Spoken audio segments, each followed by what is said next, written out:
आपके घर में पैसा आता तो है लेकिन टिकता नहीं है? क्या बार बार आर्थिक परेशानियां और नकारात्मक माहौल बना रहता है? वास्तु शास्त्र में नमक और लौंग से जुड़ा एक उपाय बताया गया है जिसे कई लोग शुभ मानते हैं। हालांकि ये धार्मिक और पारंपरिक मान्यता है, इसका कोई वैज्ञानिक प्रमाण उपलब्ध नहीं है। आइए जानते हैं इस उपाय के बारे में विस्तार से।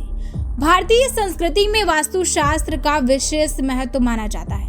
मान्यता है कि घर में रखी हर वस्तु सकारात्मक और नकारात्मक ऊर्जा को प्रभावित कर सकती है। इन्हीं मान्यताओं में एक उपाय नमक और लौंग से भी जुड़ा हुआ है। कहा जाता है कि यदि नमक के डिब्बे में कुछ लौंग रखी जाए तो घर की नकारात्मक ऊर्जा कम होती है और आर्थिक स्थिति में सुधार आने की संभावना मानी जाती है। हालांकि ये पूरी तरह से धार्मिक और पारंपरिक विश्वास पर आधारित है। इसका वैज्ञानिक प्रमाण उपलब्ध नहीं है। वास्तु विशेषज्ञों के अनुसार नमक को शुद्धता और नकारात्मक ऊर्जा को दूर करने का प्रतीक माना जाता है। वहीं लौंग को भी सकारात्मक ऊर्जा और शुभता से जोड़कर देखा जाता है। ऐसी मान्यता है कि जब नमक के डिब्बे में 4 या फिर 5 साबुत लौंग रख दी जाती हैं, तो घर का वातावरण सकारात्मक बना रहता है और आर्थिक रुकावटें धीरे धीरे कम हो जाती हैं। कई लोग ये उपाय शुक्रवार या फिर सोमवार के दिन करना शुभ मानते हैं। मान्यता है कि साफ और सूखे कांच या फिर प्लास्टिक के डिब्बे में रखा नमक अधिक प्रभावी माना जाता है। समय समय पर नमक और लौंग बदलने की भी सलाह दी जाती है ताकि स्वच्छता बनी रहे। ये भी कहा जाता है कि नमक को कभी भी गीला या फिर गंदा नहीं होने देना चाहिए। वास्तु शास्त्र में यह भी माना जाता है कि घर में नमक का सही उपयोग केवल रसोई तक सीमित नहीं है। कई लोग बाथरूम या फिर घर के कोनों में कटोरी में नमक रखने की भी सलाह देते हैं।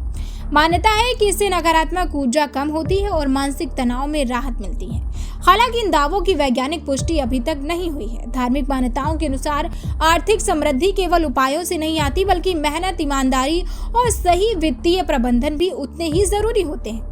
वास्तु उपायों को आस्था का विषय माना जाता है, इसलिए इन्हें जीवन की व्यावहारिक जिम्मेदारियों का विकल्प नहीं समझना चाहिए। विशेषज्ञ ये भी कहते हैं कि यदि कोई व्यक्ति ऐसे उपाय करता है तो उसे घर की साफ सफाई, सकारात्मक सोच और नियमित दिनचर्या पर भी ध्यान देना चाहिए।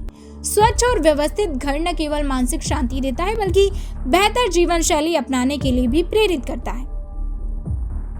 अगर आप इस उपाय को अपनाना चाहते हैं तो इसे केवल धार्मिक आस्था और व्यक्तिगत विश्वास के रूप में ही करें। आर्थिक समस्याओं का स्थायी समाधान बेहतर योजना, नियमित बचत, आय बढ़ाने के प्रयास और जिम्मेदार वित्तीय निर्णयों से ही संभव है। इसलिए नमक और लौंग का ये उपाय उन लोगों के लिए आस्था का विषय हो सकता है जो वास्तु शास्त्र में विश्वास रखते हैं, लेकिन इसे किसी चमत्कारी या फिर सुनिश्चित आर्थिक लाभ देने वाले उपाय के रूप में नहीं देखना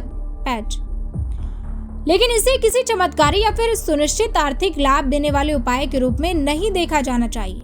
मेहनत, अनुशासन और सही निर्णय ही समृद्धि की सबसे मजबूत नींव माने जाते हैं। फिलहाल नमक और लौंग का ये उपाय वास्तु शास्त्र की पारंपरिक मान्यताओं पर आधारित है।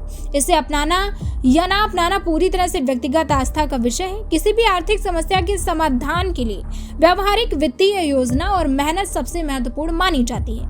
और ऐसी ही खास जानकारी के लिए हमारे साथ जुड़े रहिए, देखते रहिए नेशन आप समाचार।